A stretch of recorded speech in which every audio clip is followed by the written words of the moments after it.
secretos de la humanidad.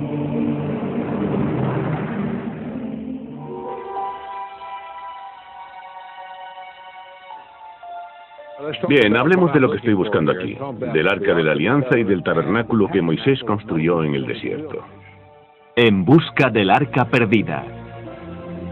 El Arca de la Alianza que contiene las tablas de la ley con los 10 mandamientos que Dios dio a Moisés, plasmando la presencia del Señor entre el pueblo de Israel. Símbolo de la alianza entre Dios y su pueblo elegido, corazón de la primitiva religión judaica por la que el rey Salomón construyó el templo de Jerusalén. El Arca de la Alianza, perdida para siempre. Durante más de 25 años, Vendell Jones, predicador y supuesto arqueólogo, ha dirigido a unos voluntarios en una búsqueda incansable por encontrar el arca.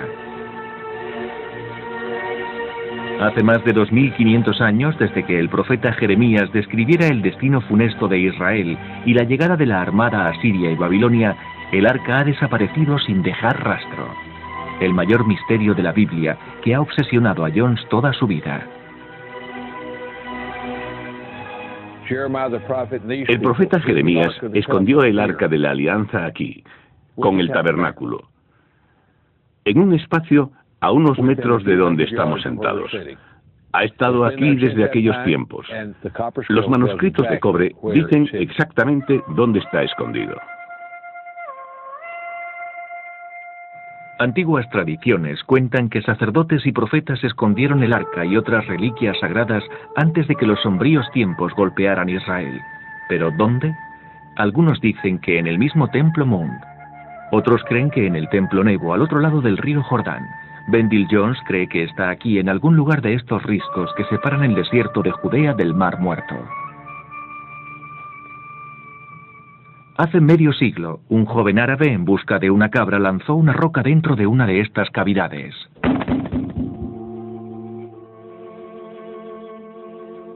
Según cuenta la historia, se encontraron los primeros manuscritos del Mar Muerto, reunidos en este museo del Libro de Jerusalén. Los manuscritos se escondieron la noche del levantamiento de los judíos y el holocausto que el ejército romano causó alrededor del año 70 a.C., destruyendo el templo de Jerusalén. Pero Vendell Jones cree que estos misteriosos manuscritos de cobre son de épocas anteriores. 7 siglos antes, Israel luchaba desesperadamente por expulsar al ejército asirio que acabó con la destrucción del primer templo de Salomón, en tiempos en que Israel lloraba la pérdida de su más sagrada pertenencia, historias que se cuentan en la Biblia y que han sido parte de la vida de Vendell Jones. Nuestra madre, que Dios la bendiga, nos leía la Biblia todos los días hasta que la pudimos leer nosotros mismos. Le pregunté una vez: madre, ¿cuándo empezaste a leer la Biblia? Me contestó: ya que preguntas, me levanté una mañana muy enferma. Mi madre era una mujer muy sana y estaba tan enferma que fue al médico y le dijo: Vera, estás embarazada de 2 meses. Ella dijo. Volví a casa, me senté a la mesa, abrí la Biblia y el libro del Génesis. Enrollé un periódico y empecé a leer el libro del Génesis a mi estómago, porque creo que el feto puede aprender, por supuesto. Esto ocurrió hace 68 años. Nadie pensó entonces que tenía sentido. Hoy día sabemos que el feto puede aprender. Toda su vida, Jones ha estado sorprendido de cómo la Biblia envuelve la desaparición del arca en misterio. Ni una palabra de a dónde fue, ni en la Biblia, ni en el Torá, ni en ningún otro libro. Mi pregunta era: madre, ¿dónde están esos documentos? Ella no sabía dónde estaban esos documentos. Me dijo: no sé dónde están, pero puedes estar completamente seguro de que si el pueblo judío dejó constancia de ellos, todavía existen. Jones piensa que el antiguo manuscrito de cobre es ese documento que enuncia los tesoros del templo perdido de Salomón. Cree que ha decodificado su mensaje secreto y que le indica dónde está el arca escondida con tanta seguridad como si fuera el mapa del tesoro. Esto es un facsímil del manuscrito de cobre basado en el Melech. Aquí dice que hay una tumba en el río de la colina. Ahora bien, si te fijas, este cauce del río va hacia arriba y en la parte de arriba del cauce puedes observar esa colina. Así que la palabra kipa quiere decir colina. Nahal ha-kipa quiere decir El río de la colina.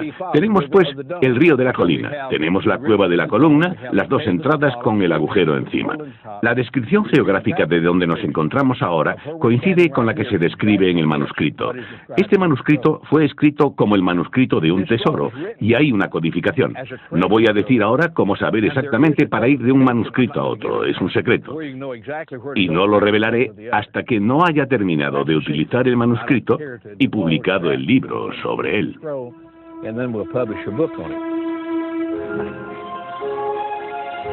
Así que Jones ha pasado docenas de entusiásticos años en busca del arca, cavando estas cuevas del Mar Muerto. Una búsqueda vista con escepticismo por parte de estudiosos y autoridades israelíes. Teddy Kollek, antiguo alcalde de Jerusalén. El mayor descubrimiento serían los tesoros del templo, pero no creo que haya posibilidad de encontrarlos en alguna parte. Escepticismo por el que Jones no se dejó intimidar, porque poco a poco su búsqueda tuvo éxito. A principios de los años 90 se encontró esta jarra que Jones cree contenía el aceite de unción bíblico, y más tarde un tesoro de apreciado incienso muy valorado, parte de los tesoros escondidos del templo. Jones ha estado desplazándose por las antiguas cuevas de Qumran durante el último cuarto de siglo, buscando los artilugios sagrados del segundo templo, y también el tesoro arqueológico más recompensado de todos los tiempos, el Arca de la Alianza, que contiene los 10 mandamientos. La aventura arqueológica de Vendell Jones ha sido la inspiración de una película, En busca del Arca perdida. La película es una tontería comparado con lo que estamos haciendo aquí. Este estudioso siente que su equipo está más cerca que nunca de un gran descubrimiento arqueológico. Pero las autoridades israelíes no compartían este entusiasmo. Esperaba que vinieran y me dijeran, enhorabuena, en su lugar vinieron y me quitaron el permiso. No estamos fuera de la ley. Señor Jones, haga el favor de llevarse su coche. Lo he comprobado con su departamento. Sé hasta dónde llega su jurisdicción. En el lugar en que se encuentra en este momento está fuera de ella.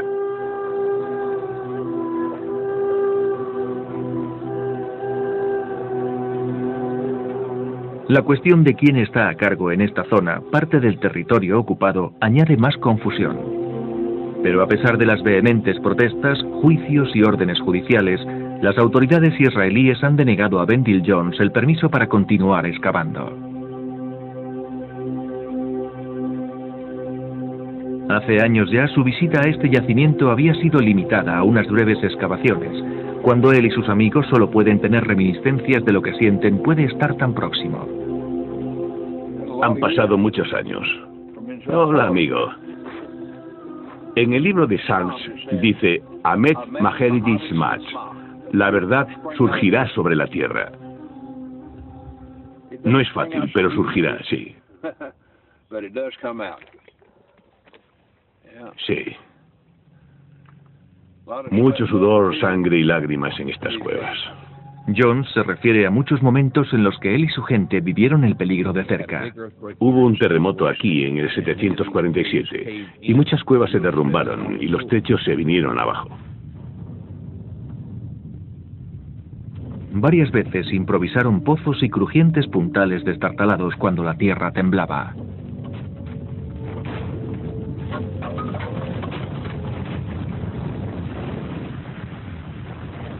Situaciones en las que Vendell Jones temió por su vida. ¿Has visto el cubo de agua? ¿Dónde está el cubo de agua? Harry! ¡Tráeme el cubo de agua! Estos son momentos que han unido tremendamente a Jones con sus colegas. ¿Qué te parece si me limpias la cara? ¡Oh, Dios mío! Estás completamente sucio.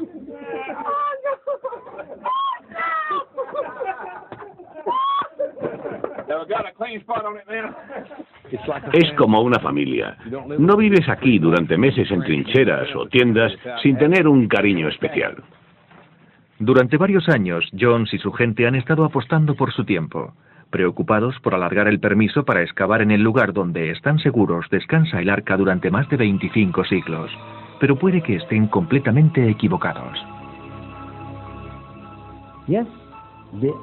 Sí, el arca está aquí, en Aksum. Desde que se la sacó de Jerusalén y se la depositó, está todavía aquí, en Aksum. ¿Pero usted cree que está aquí? De todo corazón creo eso. No solo yo, sino también los creyentes de la Iglesia Ortodoxa de Etiopía.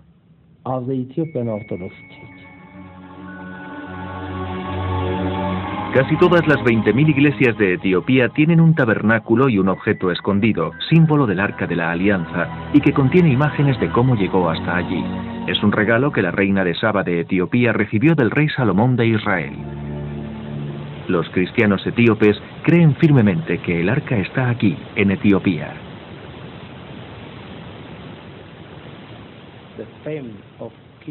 La fama del rey Salomón llegó a oídos de la famosa reina de Saba de Etiopía.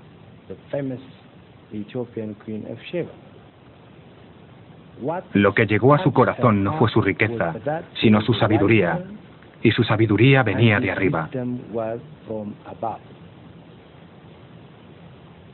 La leyenda en Etiopía cuenta que la reina de Saba viajó hasta donde estaba el rey Salomón y que se enamoraron y tuvieron un hijo. Se le llamó Menelik, primer emperador de Etiopía.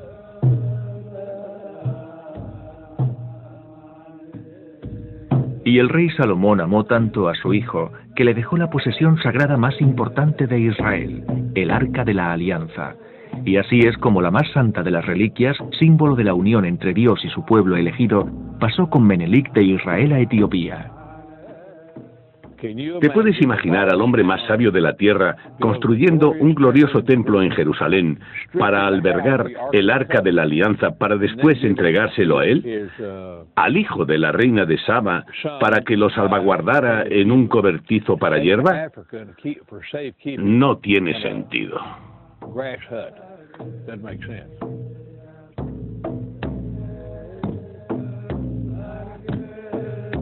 Fuera de Etiopía, esta leyenda ha sido siempre ridiculizada.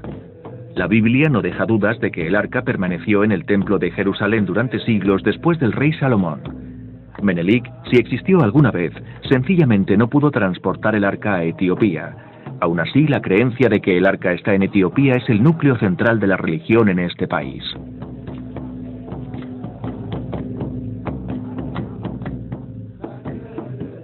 Algunos estudiosos no sitúan la tierra de Saba en Etiopía. Para ellos, la reina de Saba vino del sur de Arabia. La leyenda de Menelik y el arca no pueden ser más que un pedacito encantador de folclore. Y entonces, ¿qué pasó con el arca que contiene los 10 mandamientos que Dios dio a Moisés, sobre el que se cierne la presencia del Señor mientras conduce a los judíos a la tierra prometida? La encarnación de Dios que venció a los enemigos de Israel. El mayor misterio de la Biblia, quizás el mayor misterio de la historia de la humanidad. Este apreciado objeto en el que se creía que residía la presencia de Dios, emanando poderes sobrenaturales, el centro de adoración de la primera religión judaica, de la que nacieron todas las otras grandes religiones del mundo. Que se perdiera. Eso es lo que me fascina. Que desapareciera sin rastro, sin mencionarse en las escrituras, sin lamentarlo. Que simplemente desapareciera. Me parece imposible que este sea el caso. Tuvo que haber una historia detrás. Tuvo que haber una verdad por descubrir. Y por eso me atrajo. Como corresponsal durante mucho tiempo en África, el escritor Graham Hancock estuvo fascinado por la leyenda etíope durante muchos años. Como todo el mundo, no había descubierto la verdad, pero en unos días en Francia ocurrió un suceso que le condujo a una serie de descubrimientos. Todo comenzó en un pequeño café en la plaza de la Catedral de Chartres. Por favor, ¿por qué este restaurante se llama La Reina de Saba? Porque por ahí, en el pórtico norte de la catedral, hay una escultura de la Reina de Saba. Siempre se había pensado en la reina de Saba como una figura árabe. Los estudiosos la asociaban con Sabaea, al sur de Arabia. Pero aquí, en la Catedral de Chartres, sorprendentemente se confirma la reivindicación etíope de la reina de Saba. Una estatua de la reina de Saba dentro de un contexto inconfundiblemente africano, con una figura etíope en sus pies. Y cuando vi aquello, me trajo a la memoria mis primeros trabajos en Etiopía, la convicción de que era realmente un misterio, un antiguo misterio en ese país relacionado con la reina de Saba. Y más excitante aún, aquí encontré, muy cerca de la estatua de la reina de Saba, una imagen del Arca de la Alianza y una extraña inscripción, Hic Amifitur. Aquí está escondido. Es oscuro y ambiguo, pero contiene la posibilidad de que el arca esté escondida en la tierra de la reina de Saba y de que esa tierra sea Etiopía. Todo ello me trajo a la memoria extrañas ceremonias y años de investigación sobre la leyenda etíope. Hancock se permitió a sí mismo disuadirse de la sabiduría convencional de los estudiosos, y este descubrimiento fortuito en Chartres le devolvió el deseo de reiniciar su búsqueda del Arca de la Alianza.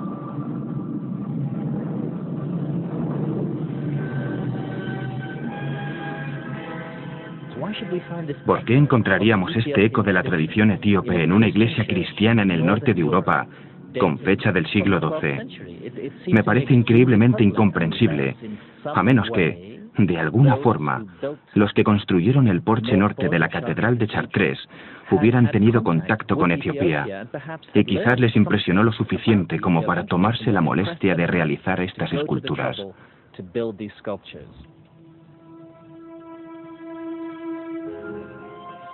La Catedral de Chartres nació en esa oleada de celo que dio lugar a las cruzadas, la conquista de la Tierra Santa y también al descubrimiento del mundo árabe y los logros de los antiguos.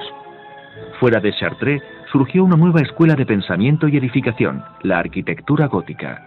A su abrigo se creó una orden orgullosa y misteriosa, los Templarios, vanguardia de un siglo de sorprendente creatividad.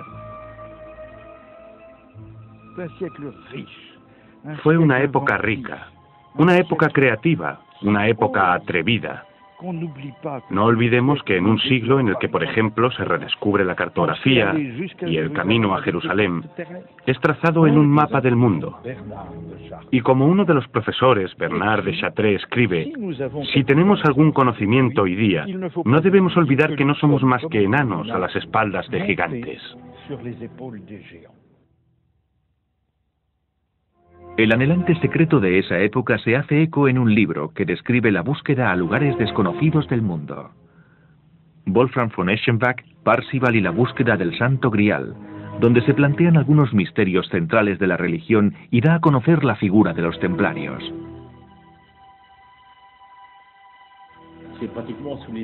En busca del Santo Grial fue escrito y concebido prácticamente según la visión de los templarios y sus secretos.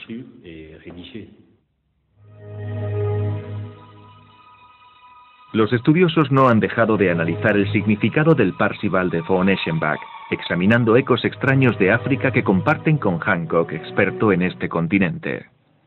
Aquí tenemos un buscador del Grial, recorriendo profundamente África, pasando por Roas. Muchos estudiosos, en este contexto, han pensado que Roas se refería a algún lugar de Europa. Pero sé con toda seguridad que Roa es un nombre antiguo, un nombre hace tiempo olvidado para una ciudad antigua de Etiopía, conocida hoy día como La Libela.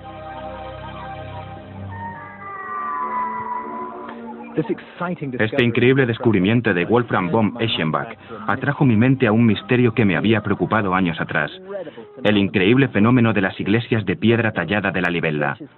Iglesias talladas en sólidas rocas a gran escala, concebidas por la mente de un maestro en arquitectura. Y había leyendas que contaban que estas iglesias fueron construidas por hombres blancos. ¿Podrían haber sido estos hombres los templarios? Mira aquí en el techo, la cruz doble de los templarios.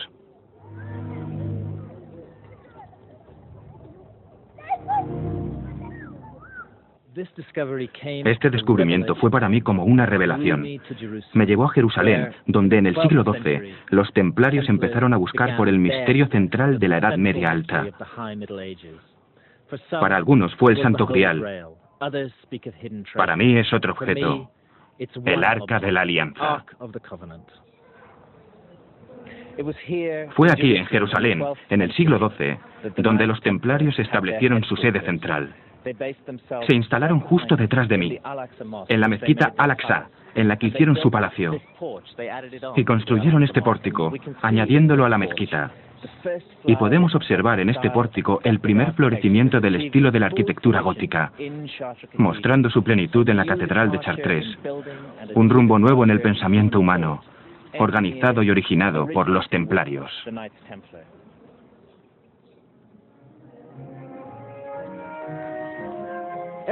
Todo sobre ellos es misterioso. Parece que vinieran de ninguna parte. A comienzos del siglo XI, un grupo de 9 caballeros bastante misteriosos se dirige a Jerusalén, consiguiendo establecerse en el Templo Mount. Toman el control total del Monte Mount, no permitiendo a nadie más allí. Buscaban el arca. No había otra reliquia religiosa más preciada que el Arca de la Alianza. Si la encontraban y la llevaban a Europa, entonces su ambición por conseguir poder secular, se vería satisfecho. Con ese poder en sus manos, serían absolutamente imparables.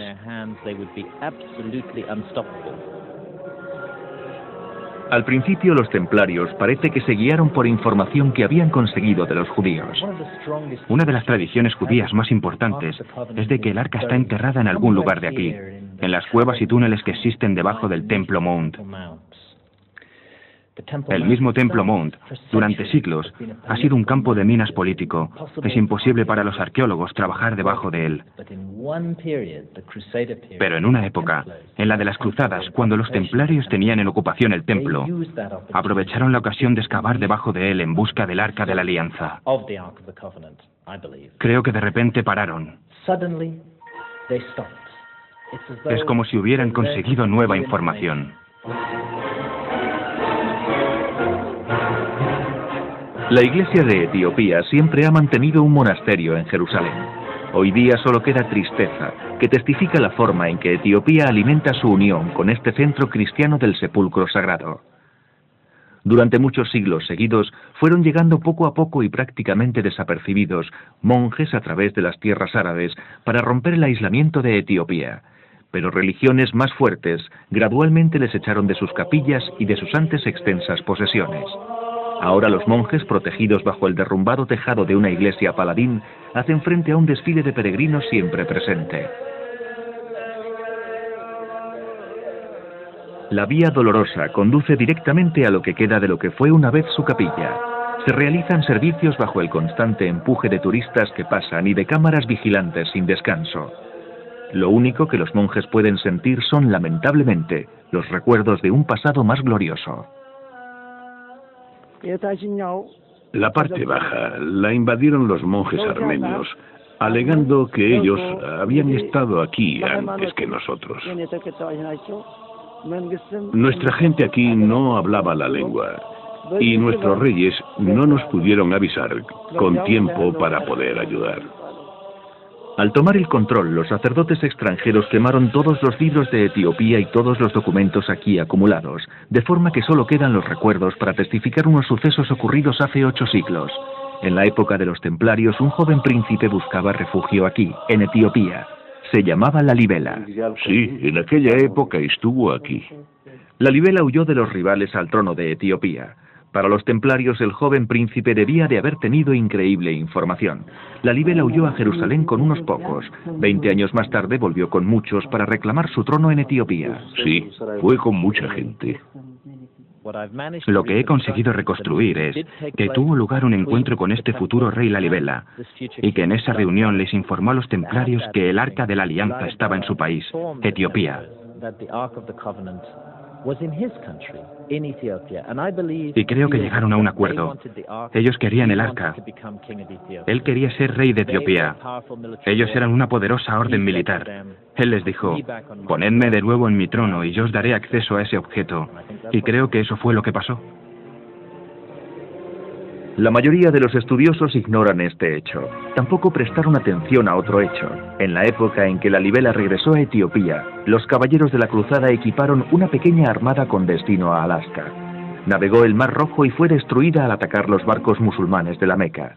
¿Pero podrían haber ido más lejos llevando a Lalibela de vuelta a su trono en Etiopía?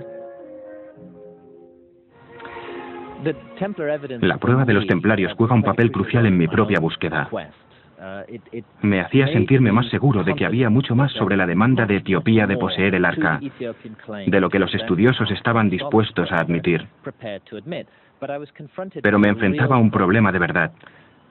La historia de Menelik de llevar el arca a Etiopía pudiera no ser cierta.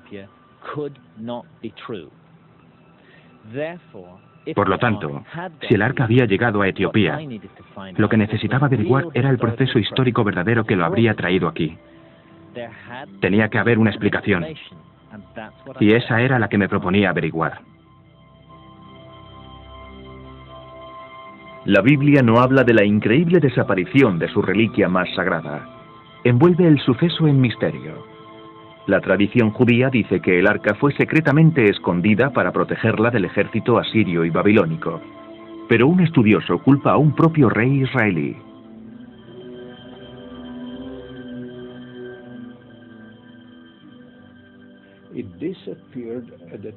Desapareció durante la época de Manasé, lo que fue un capítulo excepcional en la historia del periodo del primer templo.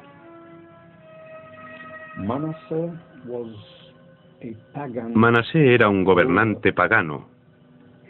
Introdujo una imagen de Ashera, que es una imagen canaíta, ídolo dentro del templo.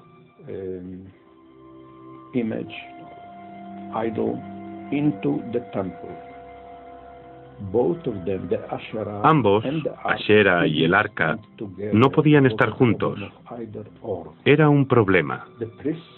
Los sacerdotes judíos no permitirían tal cosa, ni los profetas, por ejemplo, ni el pueblo en general.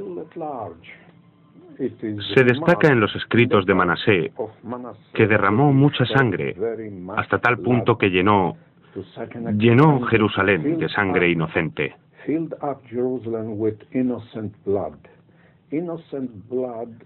Sangre inocente es un epíteto de la sangre de los profetas, aparentemente de los profetas populares que intentaron defender la primitiva religión judaica.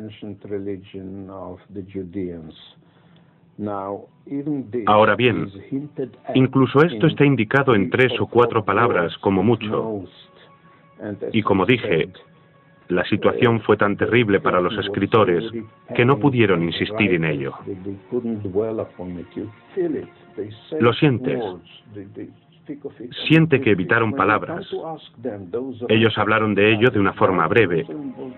Y cuando les preguntas a esos escritores de la Biblia por qué Jerusalén fue destruido, contestan, precisamente por los pecados de Manasé. En los años siguientes a Manasé, el profeta Jeremías lamenta la pérdida del arca y el destino funesto que le sobrevino a Israel. Justo después llegarían los ejércitos asirios y babilónicos.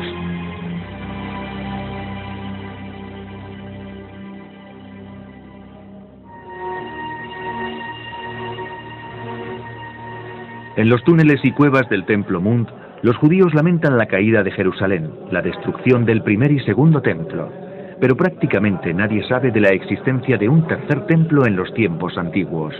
Un tercer templo construido por refugiados de las persecuciones de Manasé, quienes siguieron el ejemplo de unos versos de las Escrituras.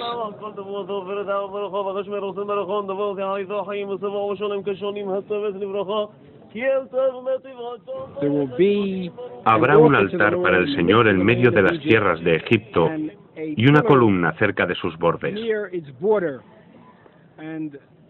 Y siguiendo este ejemplo del verso, en tiempos en que el rey Manasé paganizó el templo de Jerusalén, un grupo de desafectados sacerdotes huyeron a Egipto y establecieron la reposición del templo en Elefantina.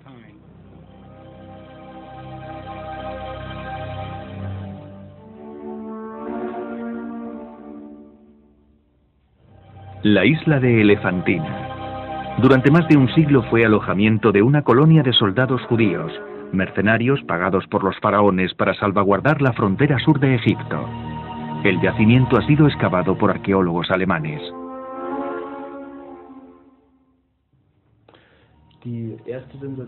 La primera sensación fue que alrededor de comienzos del siglo se encontró un papiro en Elefantina que menciona a una comunidad judía en el sur de Egipto, en Elefantina. La segunda sensación fue que se menciona un templo judío en la zona, que se asemeja precisamente al templo de Jerusalén. Este templo realmente no debería estar aquí.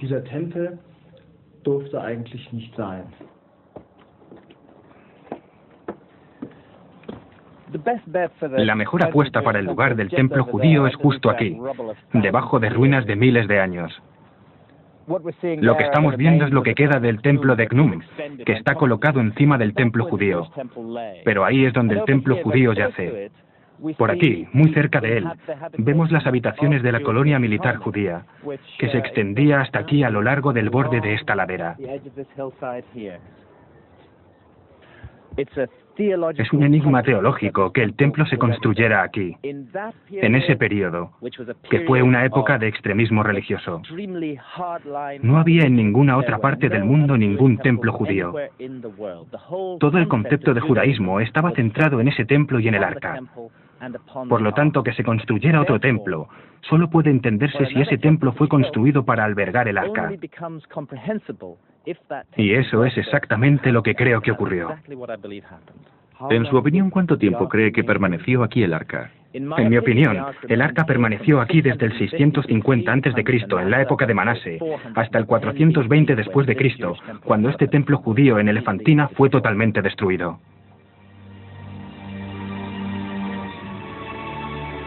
Egipto se encuentra ahora bajo el dominio extranjero. Los sacerdotes judíos y mercenarios están ahora pagados por el rey de Persia, y odiado por ello por los egipcios. En Elefantina misma reina Shum, un dios con cabeza de carnero. Justo a un paso de donde los egipcios alababan esta momia de carnero como su dios Shum, los judíos alababan a su dios Yahvé, con ofrendas de sangre, toros y carneros, enfadando a los sacerdotes de Shum. Cuando los egipcios se sublevaron contra los gobernantes persas, vieron su oportunidad. El templo judío fue destruido y los judíos de Elefantina se vieron obligados a huir. Su única salida era hacia el sur, no hacia el norte de vuelta a Israel, ya que un hostil Egipto bloqueaba el camino. Más aún, una vuelta a Israel pudiera no ser tan segura, ya que el mismo Israel había cambiado dramáticamente. Creo que la fe judía, basada en Jerusalén, había evolucionado durante siglos de ausencia del arca de Jerusalén. Tenemos que recordar que el arca sale de Jerusalén durante el periodo del primer templo y traído a Elefantina en el 650 a.C., de acuerdo a la forma en que yo lo describo. Lo que pasó después, otros 70 años después, fue que el primer templo de Jerusalén fue destruido por Nabucodonosor y los judíos llevados al exilio en Babilonia. Allí empezaron a alabar una deidad incorpórea, una deidad sin presencia física, pero que estaba en todas partes, intangible y omnipotente. Durante el exilio a Babilonia, la religión judía evolucionó en el tipo de religión que es hoy. Y creo que fue solo aquí, en Elefantina, donde permaneció seguro el arca, por lo que se mantuvo la antigua forma de religión judía.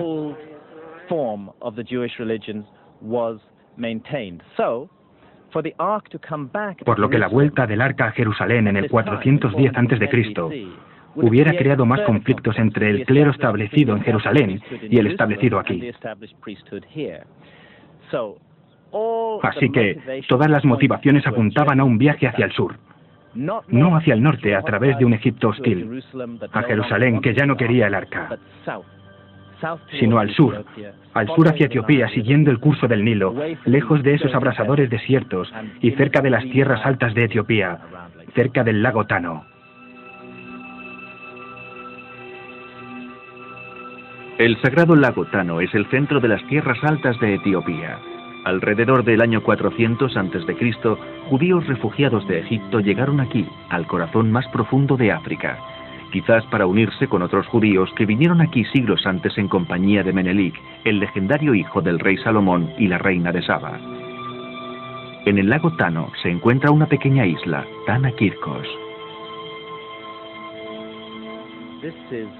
Este es un país cristiano y una isla cristiana, pero tienen grandes recuerdos del pasado, del tiempo en el que había judíos y realizaban sacrificios de sangre.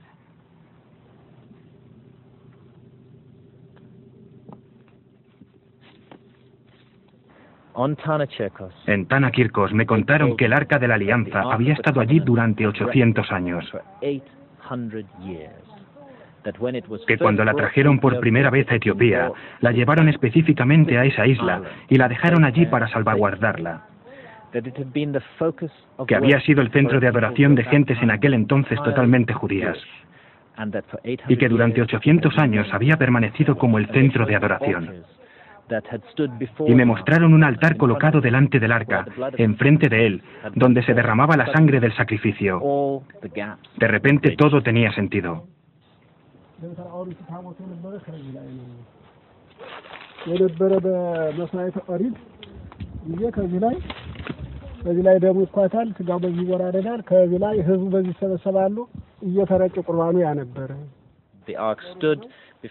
El arca estuvo antes que estas piedras sacrificatorias y se transportaba a los sacrificados de una forma concreta, y la forma que muestran el esparcimiento de la sangre es exactamente como se cuenta en el Antiguo Testamento. Se describía en el Mishnah, y es bastante inconcebible que este monje cristiano en esta isla haya leído alguna vez el Mishnah. Así que nos está pasando una tradición antigua bastante pura de los sacrificios de sangre judíos, antes del Arca de la Alianza, en presencia del Arca de la Alianza en esta isla. Y aunque el arca se llevó a Aksum quizá hace unos 1600 años, donde se encuentra hoy, su presencia aún se percibe aquí. Para mí siento la extraña sensación de que el Arca de la Alianza ha dejado marcado su poder y energía en esta isla y en estas viejas rocas. Con el nacimiento del cristianismo, los judíos de Etiopía disminuyen en poder y número. A principios de los 90, los que quedan de estos falashas, judíos etíopes, son enviados por avión a Israel, donde rápidamente se adaptan y se olvidan de su pasado. Pero algunos de los más ancianos todavía recuerdan cómo una vez vinieron a Etiopía hace unos 2 milenios.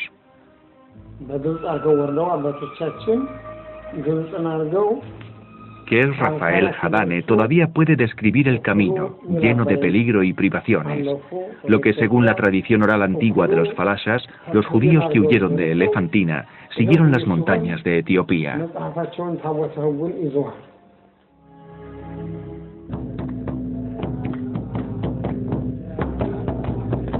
Siglos más tarde el cristianismo termina con la adoración del arca por los judíos de Tanakirkos.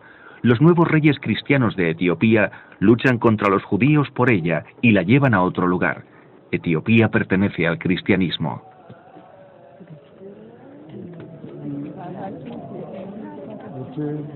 Y en ninguna otra parte la victoria del cristianismo es tan clara como aquí. Un pueblo de iglesias santas construidas de forma diferente al resto de las otras en Etiopía. Por dentro a veces recuerdan una de la Europa medieval. Por fuera no se pueden comparar con nada en absoluto. Su antiguo nombre era Roa, hasta que un príncipe exiliado regresó para reclamar el trono de Etiopía. La llamó como él, la Libela. Las iglesias arrancan de laderas pedregosas y están talladas en una pieza de roca sólida.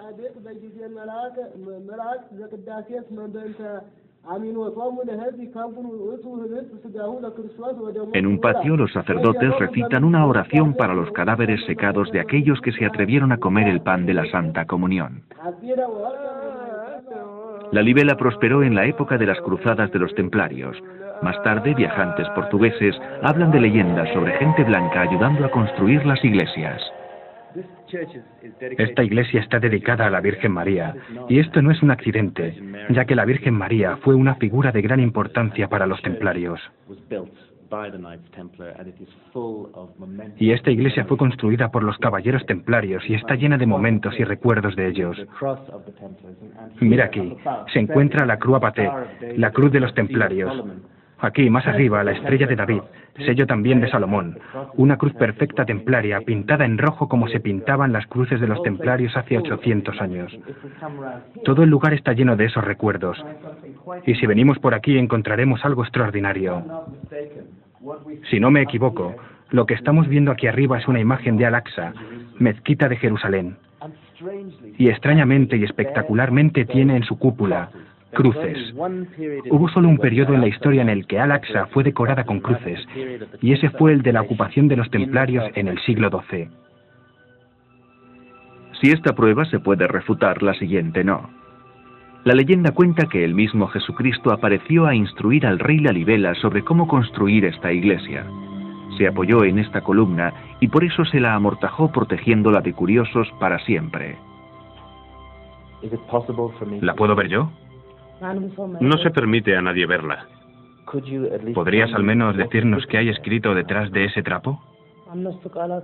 Se lee Sador, Alidor, Danat, Avera, Roas, y esos son nombres de Dios. Sador, Roas. Estas palabras, Sador, Roas, eran de especial significado para los templarios. Formaban un anagrama. De hecho, leían lo mismo al revés, y encontramos esas palabras en el terreno de un templo en Guisors, Francia. Las palabras exactas del criptograma de los templarios son Sator, Sador, Arepo, Alido, Tenet, Danat, Ópera, Avera, Rotas y Rodas. Todas las palabras pueden ser invertidas hacia adelante y hacia atrás, horizontalmente y verticalmente. Las letras de Tenet forman una cruz y significa en latín el que domina, y reorganizando las letras 2 veces forman las palabras en latín de Pater Noster, nuestro Padre, con una A y una O aplazadas, Alfa y Omega, los nombres de hecho de Dios.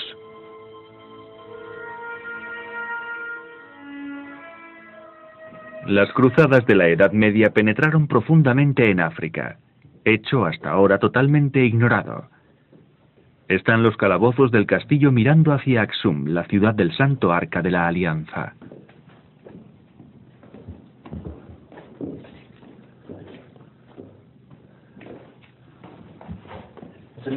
Esta es otra cruz templaria. Aquí abajo en la oscuridad, una perfecta Croix Patée.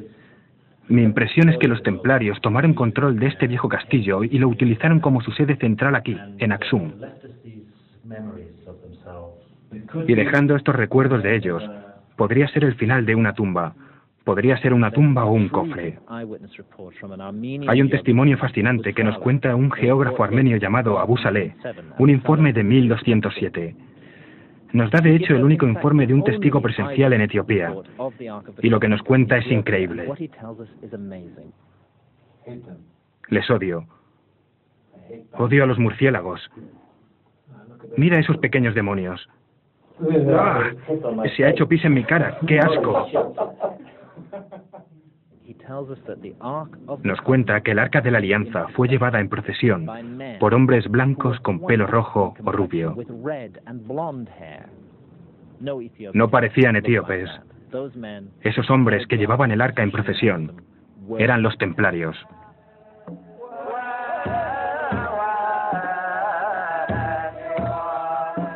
Hace 800 años vinieron para esto, la gran ceremonia de Timkat. Ese día de enero en que la multitud en el santo Aksum esperan la llegada del arca.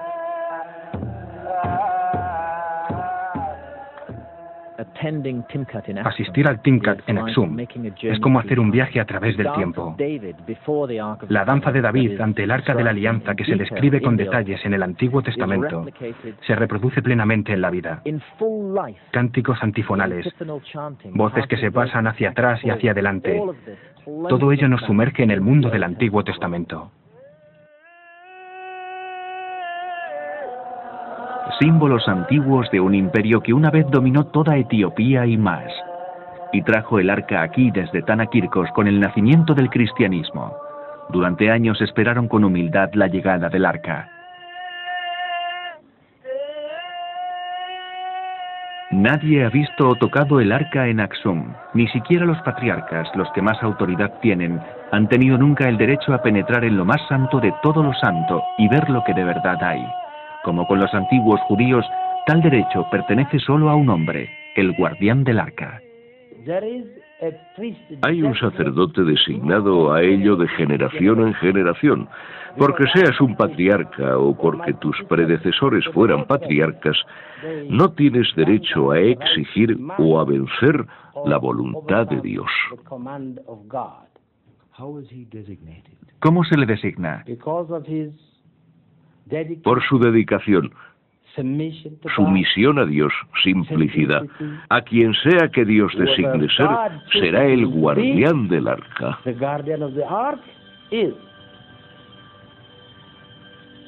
Esta pequeña capilla en Aksum aloja el arca, y Tesfa Mariam es su guardián. El único hombre al que le está permitido verla y tocarla, y está condenado a estar siempre cerca de ella, nunca puede distanciarse de ella. Caminando los pasos de Moisés y Aarón, Tesfa Mariam está quieto, con temor reverencial al arca que tiene que guardar. Sí, porque está escrito cómo debemos orar y comportarnos, para que Dios juzgue nuestra conducta. Y así es como fue antes de venir a Etiopía, en los tiempos en los que estaba a cargo de Moisés. Actúa contra sus mandamientos y podrá alcanzarte con un poder que ha traído la muerte a muchos.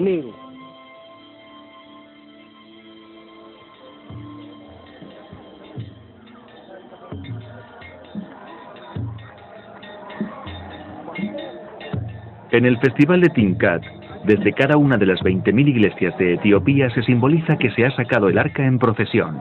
Pero aquí en Aksum, muchos creen que este cofre envuelto en un lujoso velo es el verdadero arca. Testa Mariam no está entre los sacerdotes que participan.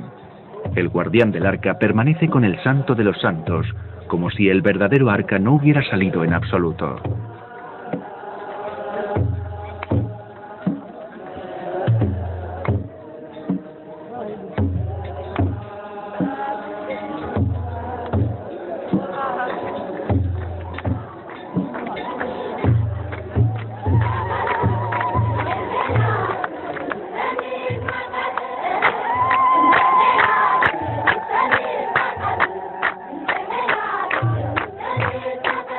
Se colocan en el agua, en una pieza de madera, velas encendidas ante el arca. Si flotan, el año traerá prosperidad y ayuda contra el hambre y la privación.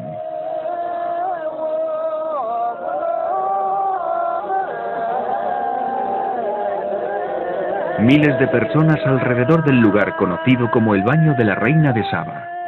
Mientras un sacerdote bendice el agua, hay un momento mágico cuando cae el silencio y plumas de palomas aparecen de no se sabe dónde para hacer círculos en el agua.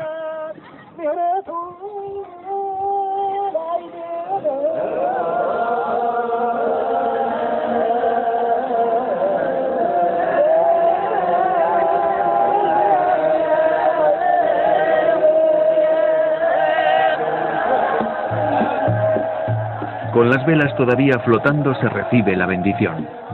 Durante unos preciados minutos, el agua se considera sagrada y la multitud se acerca hacia adelante para recogerla, mientras los niños desafían las órdenes de los sacerdotes que les prohíben nadar.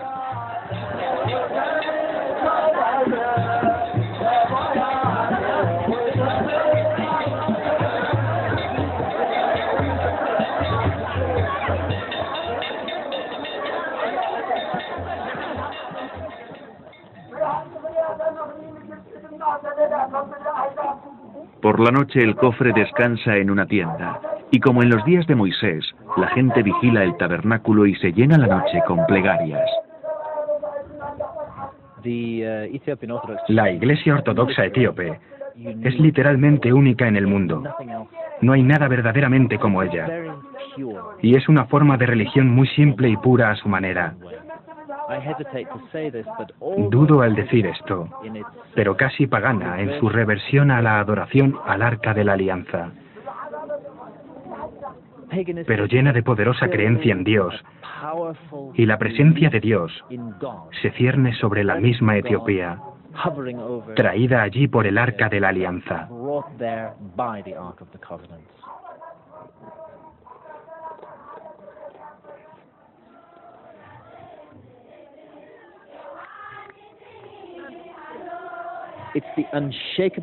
Es de inquebrantable creencia por parte de los etíopes que el Arca de la Alianza, la encarnación de Dios, está aquí en Aksum.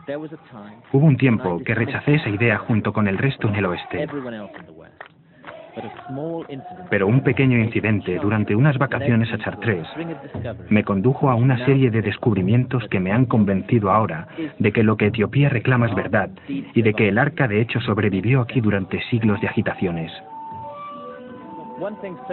Una cosa es cierta, sin embargo, no es este cofre envuelto en un velo, transportado ahora de vuelta al santuario. Esto es una réplica. Debe serlo, ya que Tesfa Mariam, el guardián del arca, nunca ha participado en la procesión. Todo el tiempo permanece aquí, en la capilla, guardando lo que realmente está detrás.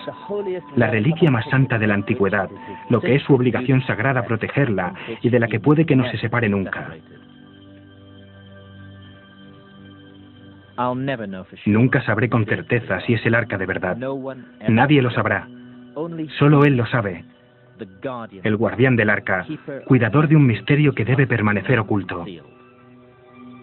Para mí, no tengo necesidad en penetrar en el velo de este misterio. Sé que el arca está ahí. Etiopía, el Templo Mun de Jerusalén o las cuevas del Mar Muerto. ¿Estará el arca esperando en alguna parte a que alguien continúe con la búsqueda como su verdadero destino? Yo creo en el destino. Sí.